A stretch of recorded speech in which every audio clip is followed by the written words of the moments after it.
Mon jeune frère a secrètement vendu ma ferme de 9 millions de dollars pour seulement 3 millions et m'a appelé en disant: J'ai dépensé tout l'argent dans l'entreprise de ma petite amie. Elle en avait plus besoin que toi. J'ai immédiatement annulé mon voyage et suis rentré en urgence à la maison.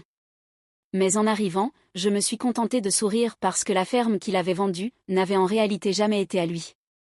Je n'aurais jamais imaginé revenir à la ferme de grand-père Henri dans ces circonstances. Mais la vie a cette façon bien à elle de vous ramener dans des endroits que vous pensiez ne jamais revoir, surtout quand la trahison vous y oblige. L'appel est arrivé un mardi après-midi, alors que je terminais un rapport de recherche sur les techniques d'irrigation durable dans mon bureau à Denver. Mon téléphone a vibré, et j'ai failli ignorer l'appel jusqu'à ce que je voie le nom, Liam. Nous ne nous parlions plus beaucoup ces dernières années. Il était toujours en train de courir après sa prochaine grande idée de business, et moi, trop absorbé par mon travail pour m'impliquer dans les affaires familiales. Mais un pressentiment m'a poussé à répondre. Nathalie, dit Liam d'un ton trop suffisant, trop décontracté. Je me suis dit que je devrais te prévenir, j'ai vendu la ferme. Pendant un instant, j'ai cru avoir mal entendu. Tu as fait quoi? La ferme. Celle de grand-père. J'ai obtenu 3 millions pour elle, dit-il comme s'il s'agissait d'une simple transaction, et non du lieu où nous avions passé tous nos étés d'enfance, où grand-père Henri avait consacré toute sa vie. Ma main s'est crispée sur le téléphone. Tu l'as vendu sans même m'en parler? Liam a poussé un soupir agacé. Là allons, Nathalie. Tu n'as pas mis les pieds sur cette terre depuis des années. Tu es trop occupée avec ta vie de scientifique à Denver. La ferme était juste là, à prendre la poussière. Une brûlure de colère s'est installée dans ma poitrine. Tu n'avais aucun droit de faire ça, Liam. Il arrive un rire sec, indifférent. En fait, si. J'ai été désigné comme exécuteur testamentaire. Ça veut dire que c'est moi qui prends les décisions. J'ai eu du mal à assimiler ces paroles. Où est l'argent? Il y a eu un silence, puis un petit rire nerveux. Je l'ai dépensé. Un frisson glacé m'a parcouru. Comment ça, tu l'as dépensé? Ma copine Olivia, son entreprise avait besoin d'un coup de pouce, a expliqué Liam comme si cela justifiait tout. Elle avait une opportunité d'investissement incroyable et elle avait besoin de fonds rapidement. Je l'ai aidée. J'ai eu l'impression qu'on me coupait le souffle. Tu as vendu la ferme de notre grand-père pour la moitié de sa vraie valeur et tu as gaspillé l'argent dans l'entreprise d'Olivia? Elle en avait plus besoin que toi, a répliqué Liam sur la défensive. Toi, tu n'as pas besoin d'argent, Nathalie. Tu as ta carrière, tes projets de recherche prestigieux. En quoi ça te concerne, une vieille ferme? J'ai raccroché sans dire un mot de plus. Je ne me faisais pas confiance pour parler sans exploser. En moins d'une heure, j'avais réservé le prochain vol pour Austin, au Texas. Pendant tout le voyage, mon esprit n'a cessé de tourner. Comment Liam avait-il pu faire ça? Il avait toujours été imprudent. Mais ça, ce n'était pas juste un mauvais choix. C'était du vol. Quand j'ai atterri, ma colère s'était transformée en quelque chose de plus tranchant, de la détermination. Il pensait qu'il allait s'en tirer comme ça. Mais il ne savait pas une chose, grand-père Henri n'était pas un idiot. Et j'avais le pressentiment qu'il avait prévu tout cela. Quand je suis arrivé à la ferme, ou du moins ce qu'il en restait, une vague d'émotion m'a submergé. Les souvenirs ont afflué, les matins d'été à nourrir les chevaux, l'odeur de la terre fraîche après la pluie, le rire de grand-père résonnant depuis le porche. Et maintenant, la terre était abandonnée, envahie par la végétation. Le cœur de notre famille, vendu comme si ce n'était rien. J'avais besoin de réponses, et une seule personne pouvait me les donner. Walter Bennett, l'avocat de mon grand-père depuis des années, m'attendait lorsque je suis arrivé à son bureau de Dallas le lendemain matin. Il leva les yeux de son bureau lorsque j'entrai, ses yeux perçants empreints de quelque chose qui ressemblait à de l'attente. Je me demandais quand tu allais arriver, Nathalie, dit-il en me faisant signe de m'asseoir. Je ne perdis pas de temps. Liam a vendu la ferme sans mon consentement. Il dit qu'il en avait le droit. Walter soupira, tapotant du doigt un épais dossier posé sur son bureau. Oui. J'ai reçu la notification hier. Je le fixais. Donc, c'est fini? Il a gagné? Walter esquissa un léger sourire. Cela dépend. As-tu lu les documents finaux de la succession de ton grand-père? Une étrange sensation remua en moi. J'ai lu le testament. Il nous laissait tout à tous les deux, mais Liam était l'exécuteur. Walter hocha la tête. C'est vrai. Mais ton grand-père était un homme très prudent. Il fit glisser le dossier vers moi. 2 semaines avant sa mort, il a déposé un amendement à l'acte de propriété. J'hésitais avant d'ouvrir le dossier. La première page attira immédiatement mon attention. Clause de caractère, lus-je à voix haute. L'expression de Walter se fit plus grave. Henry connaissait les faiblesses de Liam. Il l'aimait, mais il ne lui faisait pas confiance avec la ferme, alors il a ajouté une protection. Si l'un de vous essayait de vendre la ferme sans l'accord de l'autre, la propriété serait immédiatement et irrévocablement transférée à la partie lésée. Je clignai des yeux. Vous êtes en train de dire que... Oui. Walter s'appuya contre son dossier. La vente est annulée. La ferme est à toi, Nathalie. Un mélange de soulagement et de choc m'envahit. Liam n'était pas au courant de ça, n'est-ce pas? Walter secoua la tête. Non, et je te conseille de ne rien lui dire avant notre réunion légale. Je m'adossai à ma chaise, tentant d'assimiler toutes ces informations. Grand-père Henry savait. Il avait vu l'imprudence de Liam, sa cupidité, et il avait tout prévu. Je serrai les poings. Alors, que fait-on maintenant? Walter regarda sa montre. Maintenant, tu te prépares, parce que quand Liam découvrira la vérité, il ne se laissera pas faire sans se battre. Ce soir-là, je retournai à la ferme. Je me tins sur cette terre envahie par les herbes folles, le soleil couchant projetant une lueur dorée sur les champs vides. Cette ferme n'était pas qu'un simple terrain. C'était l'héritage de mon grand-père. Tout ce qu'il avait construit, tout ce qu'il avait laissé derrière lui. Et Liam avait essayé de le jeter pour un profit rapide et un rêve égoïste. Je sortis mon téléphone. Demain, Liam apprendrait la vérité. Il pensait avoir gagné. Il n'avait aucune idée de ce qui l'attendait.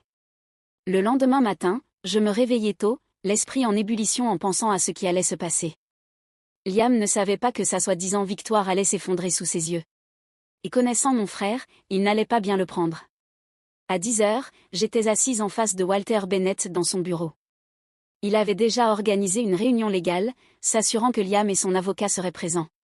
Je pouvais deviner que Walter avait vu beaucoup de disputes familiales dans sa carrière. Mais celle-ci était personnelle. Liam arriva avec 20 minutes de retard. Évidemment. Il entra d'un air arrogant, vêtu d'un costume hors de prix qu'il avait probablement payé avec un argent qu'il n'aurait jamais dû toucher. Olivia le suivait, l'air visiblement agacé d'être là. Son avocat, un jeune homme nerveux qui semblait à peine sorti de l'école de droit, traîna derrière eux, dépassé par la situation. Liam afficha un sourire narquois dès qu'il me vit. « Waouh, Nathalie. Je ne pensais pas que tu te donnerais la peine de venir. » J'ignorais la provocation et désignai la chaise vide en face de moi. « Assieds-toi. » Liam s'y laissa tomber avec un soupir exagéré. « Faisons vite. J'ai mieux à faire. » Walter s'éclaircit la gorge, ignorant son attitude. « Liam, je suppose que tu es conscient que Nathalie a des préoccupations concernant la vente de la ferme de ton grand-père ?» Liam roula des yeux et s'appuya contre le dossier de sa chaise. « On a déjà réglé ça. J'étais l'exécuteur. J'avais tout à fait le droit de vendre la propriété. » Walter fit glisser un document sur la table. « En réalité, non. » Liam fronça les sourcils mais prit le papier.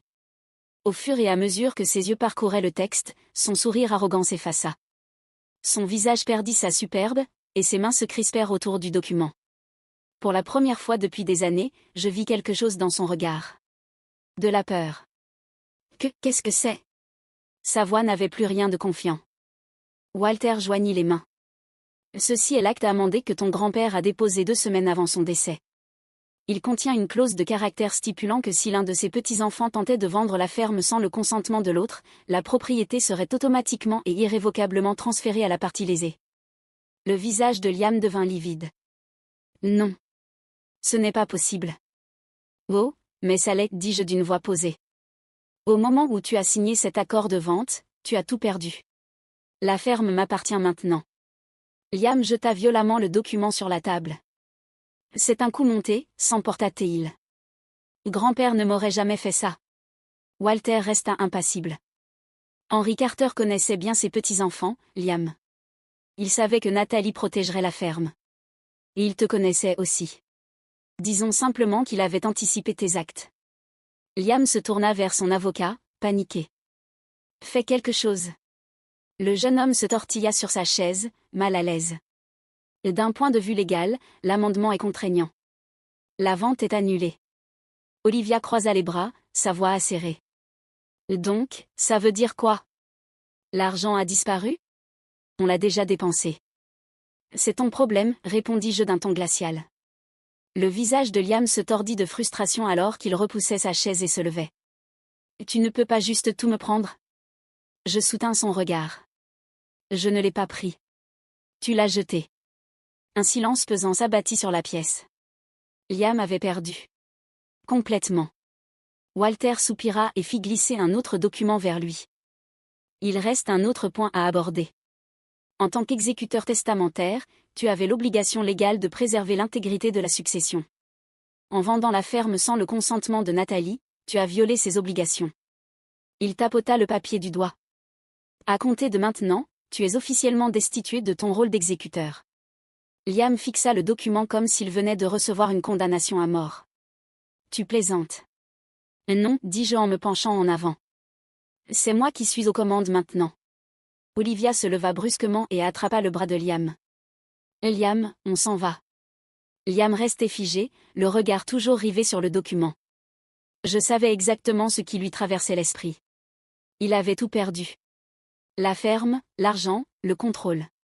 Mais Walter n'en avait pas fini. Il prit un autre dossier. Une dernière chose. Puisque la vente est annulée, cela signifie que tu dois rembourser à la succession chaque dollar que tu as reçu de cette transaction. Liam déglutit visiblement. Je n'ai pas l'argent. Je m'adossai à ma chaise. Alors, on a un problème, n'est-ce pas? Olivia, furieuse, tira une nouvelle fois sur le bras de Liam. Liam, on s'en va. Mais avant qu'il n'atteigne la porte, Walter parla une dernière fois. Oh, et Liam? Il se retourna, les épaules tendues. Toute tentative de contestation juridique entraînera un audit complet de la succession. La voix de Walter était calme mais implacable. Ce qui signifie que chaque transaction financière que tu as effectuée en tant qu'exécuteur sera examinée. La mâchoire de Liam se contracta. Il comprenait parfaitement ce que cela impliquait. Chaque affaire douteuse, chaque dollar détourné vers l'entreprise d'Olivia, tout serait exposé. Il ne dit pas un mot de plus. Il quitta simplement la pièce en furie, Olivia sur ses talons claquant violemment contre le sol. Lorsque la porte se referma derrière eux, je poussai enfin un soupir. C'était terminé. Du moins, c'est ce que je croyais. Ce soir-là, assise sur l'ancien porche de grand-père Henri, je contemplais les terres sous la brise fraîche du Texas. J'aurais dû ressentir du soulagement, mais une chose me tracassait. Liam était imprudent. Mais il n'était pas stupide. Il devait se douter que cela pouvait arriver. Il devait savoir que grand-père Henri aurait prévu ce genre de scénario. Alors pourquoi était-il si désespéré? Mon téléphone vibra.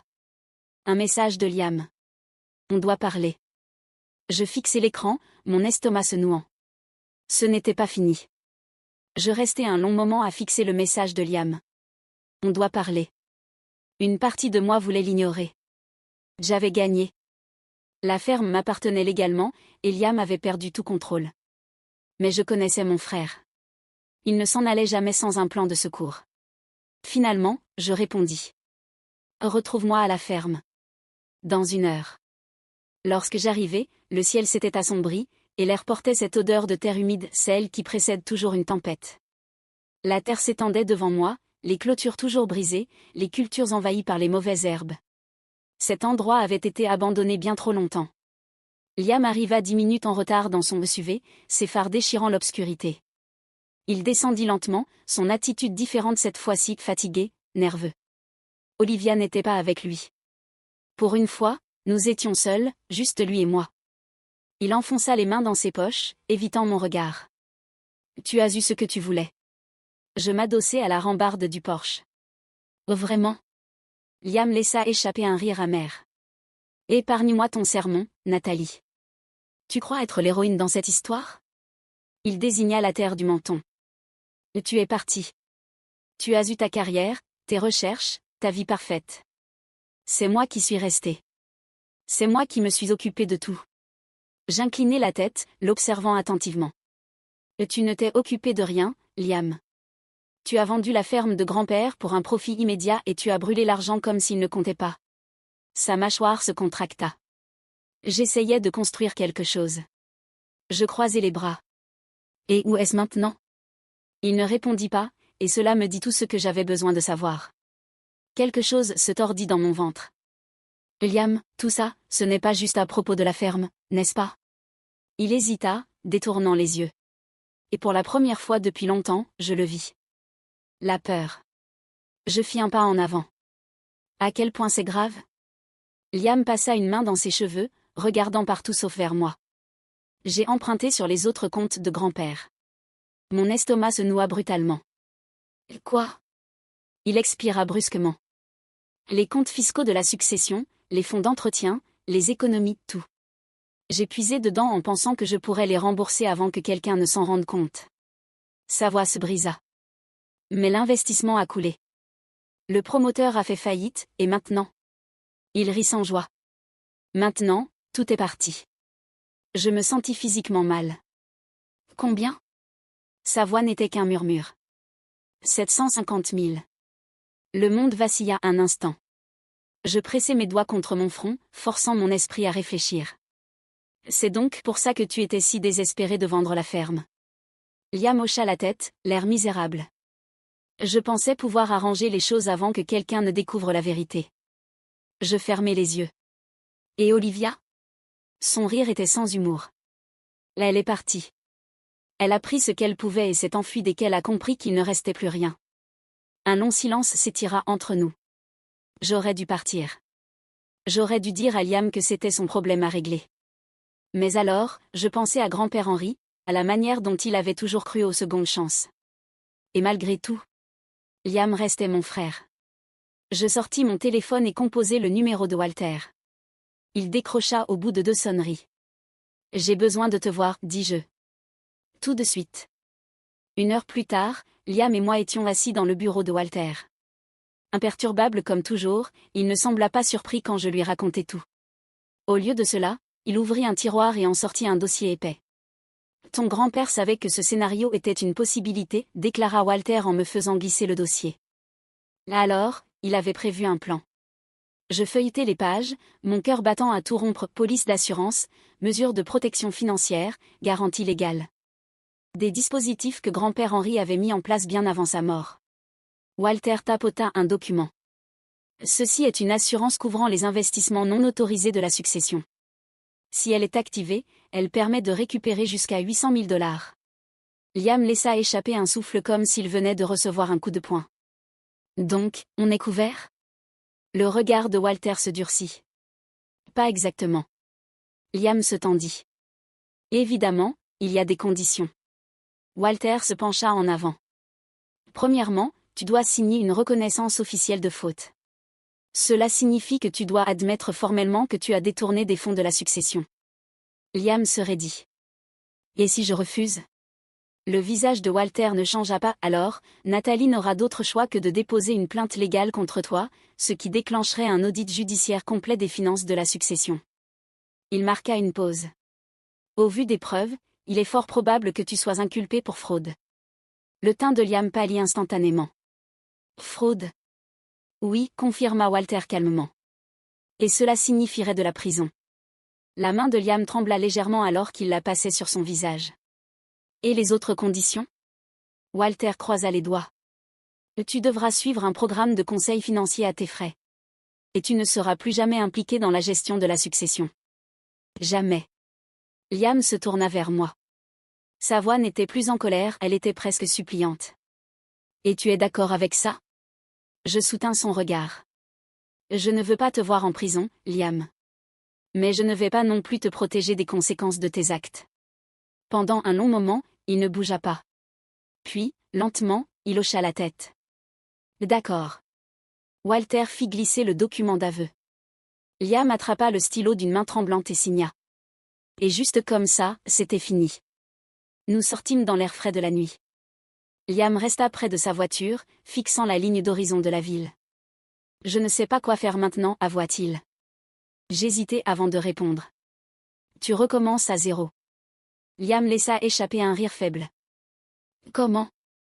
Je soupirai, l'observant, ce frère avec qui j'avais grandi, celui qui s'était perdu en poursuivant les mauvaises choses. La ferme a encore besoin de réparation, dis-je après un instant. Tu pourrais aider. Sa tête se releva brusquement, ses yeux s'écarquillant de surprise. Tu me laisserais faire ça? Je soutins son regard. Tu restes mon frère, Liam, mais ce n'est plus une question d'argent. Si tu veux une seconde chance, tu vas devoir la mériter. Il ne répondit pas tout de suite, mais après une longue pause, il hocha la tête. Peut-être, juste peut-être, qu'il n'était pas trop tard pour réparer ce qui avait été brisé. Les jours qui suivirent la réunion avec Walter furent lourds, remplis de longs silences et du poids de tout ce qui s'était passé. J'avais passé tant d'années en colère contre Liam, convaincu qu'il ne changerait jamais, qu'il me semblait étrange de le voir maintenant humble, incertain et perdu. Pourtant, nous étions là, debout sur la ferme de grand-père Henri, regardant les champs envahis par les mauvaises herbes, les clôtures brisées et la maison qui, autrefois, débordait de vie. Je la reconnais à peine, murmura Liam. Je lui jetai un regard. Oui, eh bien, c'est ce qui arrive quand on essaie de vendre un endroit au lieu d'en prendre soin. Liam expira brusquement mais ne protesta pas. Il ne se battait plus, et pour la première fois depuis des années, je percevais un changement en lui. Nous passâmes la semaine suivante à nettoyer l'ancienne grange, à réparer les clôtures et à évaluer les dégâts causés par des années de négligence et de mauvaises décisions. Liam n'était pas habitué à ce genre de travail, et au début, il peinait. Mais il se présentait chaque matin, et à ma grande surprise, il ne se plaignait jamais. Un soir, après une journée épuisante passée à réparer les marches du perron, je le trouvai assis sur les marches du porche, fixant la terre alors que le soleil disparaissait derrière l'horizon. La lumière dorée projetait de longues ombres sur les champs, la même vue que grand-père Henri aimait tant. J'ai toujours détesté cet endroit, avoua Liam d'une voix basse, hésitante.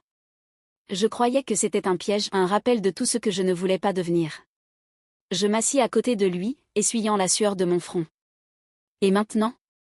Il resta silencieux un long moment avant de soupirer. Maintenant, je crois que je comprends. Grand-père ne cherchait pas à nous retenir. Il nous donnait quelque chose qui comptait vraiment. J'acquiesçai, regardant le vent agiter les hautes herbes. Il pensait toujours 5 coups à l'avance. Liam lâcha un petit rire, sans grande joie. Ouais, et moi, je n'ai jamais pensé plus loin que le prochain billet. Les mois suivants s'écoulèrent dans un rythme fait de dur labeur et de prise de conscience silencieuse. Liam s'accrochait, ce que, honnêtement, je n'avais pas prévu. Au début, je restais sur mes gardes, attendant qu'il abandonne, qu'il fuit dès que les choses deviendraient trop dures. Mais il ne le fit pas. Il apprit à réparer les machines, à planter correctement les cultures, à prendre soin de la terre comme grand-père l'avait fait. Et peu à peu, je compris qu'il ne le faisait pas pour moi. Il le faisait pour lui-même. Un après-midi, nous nous tenions au milieu de la grange restaurée, l'odeur du foin frais flottant dans l'air. Liam s'essuya les mains sur son jean et regarda autour de lui. Ça ressemble enfin à une vraie ferme. Parce que c'en est une. Il inspira profondément, hochant la tête. Ça fait différent. Je l'observai. Tu te sens différent. Liam hésita avant d'acquiescer. Ouais. Pour la première fois, je le crus. Un an après que tout se soit effondré, nous organisâmes une cérémonie en l'honneur de grand-père Henri. Nous invitâmes les voisins, de vieux amis et les quelques personnes de la ville qu'il avait bien connues. Liam se tenait à côté de moi alors que nous dévoilions une plaque commémorative près de la ferme. On pouvait y lire simplement « Henri Carter, un homme qui a bâti bien plus que des terres ». Alors que le soleil se couchait sur la ferme, une chose me frappa. Grand-père avait toujours tout prévu, non seulement pour la terre, non seulement pour l'argent, mais pour nous. Il savait que Liam et moi ne nous comprendrions jamais vraiment tant que quelque chose ne nous forcerait pas à le faire. Il avait mis en place des garanties, conscient des faiblesses de Liam, mais il avait laissé la porte ouverte à la rédemption. Et Liam avait enfin franchi cette porte. Plus tard dans la nuit, après le départ de tout le monde, je trouvai Liam assis sur le porche, observant les étoiles. « Tu penses encore à retourner à Austin ?» demandai-je. Il esquissa un sourire en coin. « Non. Finalement, j'aime bien le calme. » Je m'assis à côté de lui, laissant l'air frais de la nuit nous envelopper. « Tu crois que grand-père savait que ça finirait comme ça ?» demanda-t-il après un moment. Je réfléchis avant de répondre. Oui, je crois qu'il savait exactement ce qu'il faisait. Liam soupira, un léger sourire aux lèvres. Ouais, moi aussi. Et pour la première fois depuis bien longtemps, nous restâmes là, non plus comme des ennemis, non plus comme des rivaux, mais comme des frères.